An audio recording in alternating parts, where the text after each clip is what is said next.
Hello friend, कैसे हैं आप? सभी का स्वागत है आपके अपने यूट्यूब चैनल पर एक नए सोच और विचार के साथ। आज हम चर्चा करेंगे एसी सर्किट और मैग्नेट से संबंधित कुछ ऑब्जेक्टिव क्वेश्चंस के बारे में। यह जो ऑब्जेक्टिव क्वेश्चन है आपके आईटीआई एग्जाम में पूछे जा चुके हैं या पूछे जाएंगे, उससे संबंधित आपके ये ऑब्जेक्टिव क्वेश्चन हैं। तो हम चलते हैं आज के अपने पहले प्रश्न की ओर। हमारा जो पहला प्रश्न है वह प्रश्न है कि परिपथ की कुल संधारिता की गणना कीजिए। तो इस चित्र में जो हमारे कैपेसिटर लगे हैं उन कैपेसिटर का वैल्यू हमको बताना होगा कितना है। तो यहाँ पे जो हमारे कैपेसिटर लगे हैं या तीनों के तीनों कैपेसिटर हमारे श्रेणी क्रम में जुड़े हुए हैं और इनका जो वैल्यू दिया गया है वह 30 माइक्रोफैराडे, 10 माइक्रोफैराडे और 30 माइक्रोफैराडे है यहाँ पर। तो एक बात याद रखिएगा कि श्रेणी क्रम में जब हम लोग कैपेसिटर का वैल्यू निकालते हैं तो उसके लिए जो हम लोग फार्मूला यूज करते हैं वह मेरा फार्मूला होता है क्या चीज़, तो 1/C = 1/C1 + 1/C2 + 1/C3 + dash 1/Cn। इस फार्मूले का हम लोग उपयोग करते हैं, यानी कि जब हम लोग कैपेसिटर को श्रेणी क्रम में जोड़ेंगे तो उसका जो वैल्यू होगा वो घटेगा और जब हम समांतर क्रम में जोड़ेंगे तो उसका जो मेरा वैल्यू होगा वो क्या होगा, मेरा बढ़ेगा। तो यहाँ पर जो मेरा फार्मूला यूज होगा वो फार्मूला क्या होगा, तो वहाँ मेरा फार्मूला होगा 1/C1 = 1/C1 सॉरी यहाँ पर क्या हो जाएगा 1/C2। इसके बाद डैश मेरा जो है कि ये फार्मूला मेरा हो जाएगा। तो जब हम इस फार्मूले पर जब हम इस वैल्यू को बैठाएंगे तो यहाँ पर जो मेरा वैल्यू आएगा वो कितना आएगा, वह मेरा आएगा 6 माइक्रोफैराडे। क्या आएगा मेरा 6 माइक्रोफैराडे आएगा। तो हम क्या करेंगे यहाँ पर 6 माइक्रोफैराडे को टिक आउट कर देंगे। अब हम चलते हैं अपने अगले प्रश्न की तरफ। तो हमारा जो अगला प्रश्न दिया गया है वो क्या है, तो संधारिता की इकाई क्या है। तो संधारिता की इकाई क्या होती है, फैराडे होती है। तो हम क्या करेंगे फैराडे को यहाँ पर टिक आउट कर देंगे। अब हम चलेंगे अपने अगले प्रश्न की तरफ। तो हमारा जो अगला प्रश्न दिया गया है वो प्रश्न क्या है, तो एक संधारिता का धारिता मान क्या होगा यदि 35 वोल्ट के लिए 0.5 कूलम्ब आवेश की आवश्यकता है। यानी कि जो मेरा प्रश्न दिया गया वो प्रश्न क्या है कि यदि हमारे पास कोई कैपेसिटर है और उस कैपेसिटर में यदि हम लोग 35 वोल्ट सप्लाई देते हैं तो वह अपने अंदर कितने आवेश को एकत्रित कर सकता है। तो यहाँ पर जो मेरा सही ऑप्शन होगा वह सही ऑप्शन क्या होगा मेरा, तो यहाँ पर जो मेरा सही ऑप्शन होगा वो होगा मेरा ए नंबर। यानी कि जो मेरा दिया गया है आंसर 0.015 सॉरी क्या दिया गया यहाँ पर 0.014 फैराडे जो है मेरा इसका वैल्यू हो जाएगा। तो हम क्या करेंगे यहाँ पर एक नंबर को टिक आउट कर देंगे। अब हम चलते हैं अपने अगले प्रश्न की तरफ। तो हमारा जो अगला प्रश्न दिया गया है वो अगला प्रश्न है कि संधारिता के मान को कैसे कम किया जा सकता है। यानी कि संधारिता यानी जो मेरे पास जो कैपेसिटर हमारे पास है तो हम कैपेसिटर के मान को किस प्रकार कम कर सकते हैं। तो यहाँ पर जो मेरा सही ऑप्शन होगा वो कौन सा होगा, तो वह मेरा सी होगा, प्लेटों के मध्य दूरी बढ़ा करके। तो हम लोग प्लेटों के मध्य दूरी बढ़ा करके क्या कर सकते हैं, हम लोग प्लेटों के मध्य की दूरी बढ़ा करके संधारिता के जो कैपेसिटी है उसको हम लोग कम कर सकते हैं। तो मेरा जो सही ऑप्शन होगा क्या हो जाएगा, उस सही ऑप्शन मेरा एक नंबर हो जाएगा, सी नंबर हो जाएगा। अब हम चलते हैं अपने अगले प्रश्न की तरफ। तो हमारा जो अगला प्रश्न दिया गया है वह अगला प्रश्न क्या है, तो हमारा जो अगला प्रश्न है वह दिया गया है कि पैरा चुंबकीय पदार्थ कौन सा है। पैरा चुंबकीय पदार्थ कौन सा है, तो यहाँ पर जो मेरा जल है या जल क्या है, यह जल मेरा पैरा चुंबकीय पदार्थ है। तो हम क्या करेंगे यहाँ पर जल को टिक आउट कर देंगे। अब हम चलते हैं अपने अगले प्रश्न की तरफ। हमारा जो अगला प्रश्न दिया गया है वह प्रश्न है कौन सा कारक विद्युत चुंबकीय ध्रुवीयता को प्रभावित करता है। यानी कि जो हमारे पास विद्युत चुंबक है तो विद्युत चुंबक का जो ध्रुव हो जाएगा, ध्रुव यानी कि जो पोल होगा उस पोल को प्रभावित करता है। यानी कौन सा कारक है जो हमारे विद्युत चुंबक के पोल को प्रभावित करता है, तो प्रभावित कौन सा करेगा, तो मेरा जो सही आंसर हो जाएगा वो क्या हो जाएगा, धारा की दिशा। यानी कि जो धारा की दिशा होती है वह धारा की दिशा हमारे विद्युत चुंबक के पोल की क्या करती है, दिशा को प्रभावित करते, पोल को क्या करती है, प्रभावित करते हैं। तो मेरे यहाँ पर जो सही ऑप्शन हो जाएगा क्या हो जाएगा, बी नंबर हो जाएगा। अब हम चलते हैं अपने अगले प्रश्न की तरफ। तो हमारा जो अगला प्रश्न दिया गया है वो क्या है, तो चुंबकीय वाहक बल की इकाई क्या है। यानी कि चुंबकीय वाहक बल की इकाई क्या है, तो जिस प्रकार विद्युत वाहक बल की इकाई, यानी कि जिस प्रकार विद्युत वाहक बल की इकाई क्या होती है, वोल्ट होती है, सेम उसी प्रकार चुंबकीय परिपथ में जो हमारी चुंबकीय वाहक बल होती है, चुंबकीय वाहक बल जो मेरी शक्ति होती है उसकी इकाई क्या होती है, तो उसकी इकाई होती है एम्पियर टन। क्या होगी, एम्पियर टन होगी। तो हम क्या करें, अब सी नंबर को टिक आउट कर देंगे। अब हम चलते हैं अपने अगले प्रश्न की तरफ। तो हमारा जो अगला प्रश्न दिया गया है वह प्रश्न है कि यदि 3 प्रेकत्व का मतलब क्या होता है, प्रेकत्व का मतलब होता है इंडक्टर का मतलब क्या होता है, चौक का मतलब क्या हो गया आपका क्वाइल। यानी कि यदि हम लोग 3 प्रेकत्व यानी कि 3 क्वाइल को L1 L2 और L3 को श्रृंखला में जुड़े हुए हैं तो कुल प्रेकत्व क्या होगा। तो एक बात याद रखिएगा, जो मेरा कुल प्रेकत्व होगा वो क्या होगा, तो कुल प्रकृत्व होगा मेरा LT बराबर L1 plus L2 plus L3, यानी कि जो मेरा बी नंबर ऑप्शन होगा वो क्या होगा मेरा सही होगा। अब हम चलते हैं अपने अगले प्रश्न की तरफ। तो हमारा जो अगला प्रश्न दिया गया वो प्रश्न क्या है कि परमीएंस की इकाई क्या है। तो जो हमारी परमीएंस है इसकी इकाई क्या होती है, तो इसकी इकाई होती है वेबर एम्पियर टन। क्या होती है, वेबर एम्पियर टन। तो हम क्या करेंगे यहाँ पर बी नंबर को टिक आउट कर देंगे। अब हम चलते हैं अपने अगले प्रश्न की तरफ। तो हमारा जो अगला प्रश्न दिया गया है वो अगला प्रश्न क्या है कि परिनालिका, क्या दिया गया है, तो परिनालिका कुंडली में चुंबकीय क्षेत्र की दिशा खोजने के लिए कौन सा एक नियम लागू किया जाता है। तो यहाँ पर आप क्वेश्चन तो देख चुके हैं। मेरा क्वेश्चन क्या है, तो परिनालिका कुंडली में चुंबकीय क्षेत्र की दिशा खोजने के लिए कौन सा नियम लागू किया जाता है। तो यहाँ पर जो मेरा सही ऑप्शन होगा वो क्या हो जाएगा, बी नंबर, दाहिने हाथ की हथेली का नियम। तब क्या करेंगे, बी नंबर को यहाँ पर टिक आउट कर देंगे। अब हम चलते हैं अपने अगले प्रश्न की तरफ। तो हमारा जो अगला प्रश्न दिया गया है वो प्रश्न क्या है कि श्रेणी परिपथ की कुल संधारिता की गणना कीजिए। तो यहाँ पर जितने भी हमारे संधारिता लगे हैं ये सभी के सभी संधारिता हमारे श्रेणी क्रम में जुड़े हुए हैं और इनका जो वैल्यू है वो 10 ओम और उसके बाद क्या दिया गया आपका 10 माइक्रोफारेड, फिर 10 माइक्रोफारेड, उसके बाद फिर आपका क्या दिया गया है 20 माइक्रोफारेड दिया गया है। तो जब इसे हम क्या करेंगे 1/7 के फॉर्मूले पर जब इसे निकालेंगे तो उसका जो मेरा सही आंसर हो जाएगा वो क्या हो जाएगा 40 माइक्रोफारेड, यानी कि 40 माइक्रोफारेड इसका जो वैल्यू हो जाएगा। तब क्या करेंगे यहाँ पर 40 यानी कि डी नंबर को हम क्या करेंगे यहाँ पर टिक आउट कर देंगे। अब हम चलते हैं अपने अगले प्रश्न की तरफ। तो हमारा जो अगला प्रश्न दिया गया वो अगला प्रश्न क्या है कि श्रृंखला यानी कि श्रेणी में भिन्न भिन्न वोल्टेज रेटिंग संधारिता को जोड़ने से पहले क्या सावधानियां बरतनी चाहिए। फिर से एक बार क्वेश्चन देखिएगा कि श्रेणी क्रम में विभिन्न वोल्टेज रेटिंग संधारिता को जोड़ने से पहले क्या क्या सावधानियां बरतनी चाहिए, ये मेरा क्वेश्चन दिया गया है। तो देखिएगा इसका जो सही आंसर होगा वो क्या होगा, और सही आंसर होगा मेरा बी नंबर। तो बी नंबर क्या दिया गया है कि प्रत्येक कैपेसिटर वोल्टेज ड्रॉप इसकी वोल्टेज रेटिंग से कम होनी चाहिए। तो हम क्या करेंगे यहाँ पर बी नंबर को यहाँ पर क्या करेंगे हम टिक आउट कर देंगे। अब हम चलते हैं अपने अगले प्रश्न की तरफ। तो हमारा जो अगला प्रश्न दिया गया है वो अगला प्रश्न क्या है, तो हमारा अगला प्रश्न दिया गया है कि कौन सा पदार्थ अनुचुंबकीय पदार्थ है। यानी कि यहाँ पर जो पदार्थ दिए गए हैं इन पदार्थों में कौन सा मेरा पदार्थ जो है वो अनुचुंबकीय पदार्थ है। तो यानी मेरा यहाँ पर जो मेरा तांबा है वो अनुचुंबकीय पदार्थ, हम क्या करेंगे तांबा को टिक आउट कर देंगे। अब हम चलते हैं अपने अगले प्रश्न की तरफ।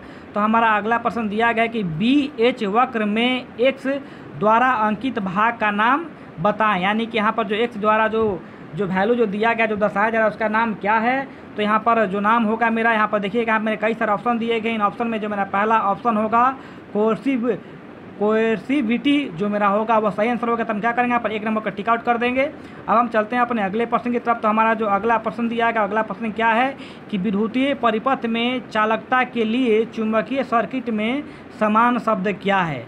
यानी कि जो हम लोग विद्युतीय परिपथ में जो हम लोग क्या करते हैं कंडक्टेंस कहते हैं चालकता को, तो सेम उसी प्रकार हमारे चुंबकीय सर्किट में जो चालकता का जो समान होगा जो समान जो वैल्यू आएगा जो मेरा समान जो वर्ड आएगा जो नाम आएगा उसका नाम क्या होगा। तो यहाँ पर देखिएगा मेरे ऑप्शन जो दिए गए हैं। तो ऑप्शन में जो मेरा बी नंबर ऑप्शन दिया गया है परमीएंस क्या होगा सेम होगा। जिस प्रकार विद्युतीय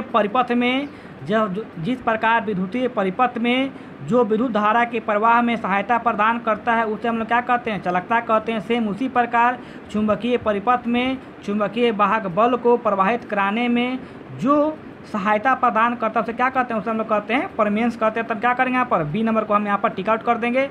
अब हम चलते हैं अपने अगले प्रश्न की तरफ। तो मेरा जो अगला प्रश्न है वो क्या है, तो रिलक्टेंस की इकाई क्या है। रिलक्टेंस की इकाई क्या है, तो रिलक्टेंस की इकाई होती है हमारी एम्पियर टर्न प्रति वेबर। क्या होती है एम्पियर टर्न प्रति वेबर जो है मेरी रिलक्टेंस की इकाई होती है। अब जान लीजिए कि मेरा क्या चीज़ ये जो मेरा रिएक्टेंस है रिएक्टेंस क्या है, तो जिस प्रकार विद्युतीय परिपथ में जो विद्युत धारा के प्रवाह में विरोध पैदा करता है उससे हम लोग क्या करते हैं उससे हम लोग प्रतिरोध करते हैं। तो सेम उसी प्रकार हमारे मैग्नेटिक परिपथ में जो चुंबकीय बल रेखाओं के मार्ग में बाधा पैदा करता है उसे हम क्या कहते हैं उसे हम लोग कहते हैं रिलक्टेंस। जहाँ पर जो मेरा रिलक्टेंस का जो इकाई होगा क्या होगा एम्पियर टर्न प्रति वेबर होगा। तो हम क्या करेंगे सी नंबर के यहाँ पर टिक आउट कर देंगे। अब हम चलते हैं अपने अगले प्रश्न की तरफ। तो हमारा जो अगला प्रश्न दिया गया है वो अगला प्रश्न क्या है, तो अगला मेरा प्रश्न है कि यदि विद्युत आवेश Q है और वोल्टेज V है तो संधारिता C की सही अभिव्यक्ति क्या होगी। तो यहाँ पर देखिएगा C बराबर क्या होता है, तो C बराबर होता है मेरा C बराबर होता है Q/V, यानी कि C बराबर क्या होता है Q/V, यानी कि मेरा जो ए नंबर ऑप्शन होगा क्या होगा, वो सही होगा। तो हम चलते हैं अपने अगले प्रश्न की तरफ। तो हमारा जो अगला प्रश्न दिया गया, अगला प्रश्न क्या है कि आप यदि एक विद्युतीय चुंबक की खींचने की ताकत कैसे बढ़ा सकते हैं, यानी कि आप एक विद्युत चुंबक की खींचने की ताकत कैसे बढ़ा सकते हैं। यानी हमारे पास एक विद्युत चुंबक हो गया, उसकी ताकत को बढ़ाना होगा तो हमें क्या करना होगा। तो देखिएगा, उसके लिए हम क्या करेंगे, क्षेत्र की तीव्रता बढ़ाएंगे। क्या करेंगे उसके लिए हम लोग, तो क्षेत्र की तीव्रता हम लोग बढ़ाएंगे। तो हम क्या करेंगे, यहाँ पर हम लोग ए नंबर ऑप्शन को टिक आउट कर देंगे। अब हम चलते हैं अपने अगले प्रश्न की तरफ। तो हमारा जो अगला प्रश्न दिया गया वो क्या है, तो फ्लक्स घनत्व तो हमेशा चुंबकीय बल से पीछे रहता है, किसको, यानी कि किसको परिभाषित करता है। फिर से एक बात देखिएगा, मेरा जो प्रश्न है वो क्या है, तो फ्लक्स घनत्व तो हमेशा चुंबकीय बल से पीछे रहता है, किसको परिभाषित करता है। यानी कि यहाँ पर जो मेरा जो लाइन दिया गया है कि फ्लक्स घनत्व तो हमेशा चुंबकीय बल से पीछे रहता है, यह जो वर्ड है यह किस चीज़ को परिभाषित करता है। तो यहाँ पर देखिएगा, यहाँ पर जो मेरा पहला जो ऑप्शन दिया गया हिस्टैसिस को क्या कर रहा है, ये जो मेरा क्वेश्चन है यह हिस्टैसिस को क्या कर रहा है, यह हिस्टैसिस को प्रभावित क्या ना कर रहा है, परिभाषित कर रहा है। तो मेरा जो सही आंसर हो जाएगा क्या हो जाएगा, ए नंबर हो जाएगा। अब हम चलते हैं अपने अगले प्रश्न की तरफ। तो हमारा जो अगला प्रश्न दिया गया, अगला प्रश्न क्या है कि चुंबकीय क्षेत्र में रखी गई आसपास की धातु पर क्या प्रभाव पड़ता है। यानी कि चुंबकीय क्षेत्र में यदि हम लोग कोई वस्तु रखते हैं तो उसके ऊपर क्या प्रभाव पड़ेगा। तो यहाँ पर जो मेरा सही ऑप्शन होगा वो सही आंसर क्या हो जाएगा, तो सही आंसर हो जाएगा मेरा भवधारा। क्या हो जाएगा, भवधारा। यानी कि यदि हम लोग किसी चुंबकीय क्षेत्र के आसपास में कोई धातु रखते हैं तो धातु के ऊपर क्या हो जाएगी, एडी करंट उत्पन्न हो जाएगी, भवधारा उत्पन्न हो जाएगी। तो मेरा जो सही ऑप्शन हो जाएगा क्या हो जाएगा, सी नंबर हो जाएगा। अब हम चलते हैं अपने अगले प्रश्न की तरफ। तो हमारा जो अगला प्रश्न दिया गया है कि वायु संधारिता, यानी कि वायु संधारिता का उपयोग किस उपकरण में किया जाता है। वायु संधारिता का उपयोग किस उपकरण में किया जाता है। तो यहाँ पर एक नंबर में दिया गया है मेरा टीवी, क्या दिया गया है, टीवी टर्न, क्या दिया गया है, टीवी ट्यूनर दिया गया है। इसके बाद हम चलते हैं, और भी मेरे सारे ऑप्शन दिए गए हैं, इन ऑप्शनों के बारे में चलते हैं। तो मेरा जो दूसरा ऑप्शन है वो क्या है, दोलक में। मेरा जो तीसरा ऑप्शन दिया गया है ध्वनि विस्तार यंत्र में। और जो मेरा डी नंबर दिया गया है रेडियो रिसीवर में। तो हम लोग जो वायु कंडेंसर का जो हम लोग उपयोग करते हैं वो कहाँ करते हैं, तो हम लोग उसका उपयोग करते हैं, वायु कंडेंसर का हम लोग उपयोग करते हैं रेडियो रिसीवर में। तो मेरा जो सही ऑप्शन हो जाएगा क्या हो जाएगा, डी नंबर हो जाएगा। अब हम चलते हैं अपने अगले प्रश्न की तरफ। तो हमारा जो अगला प्रश्न दिया गया है कि यदि ध्रुवीकृत इलेक्ट्रोलाइटिक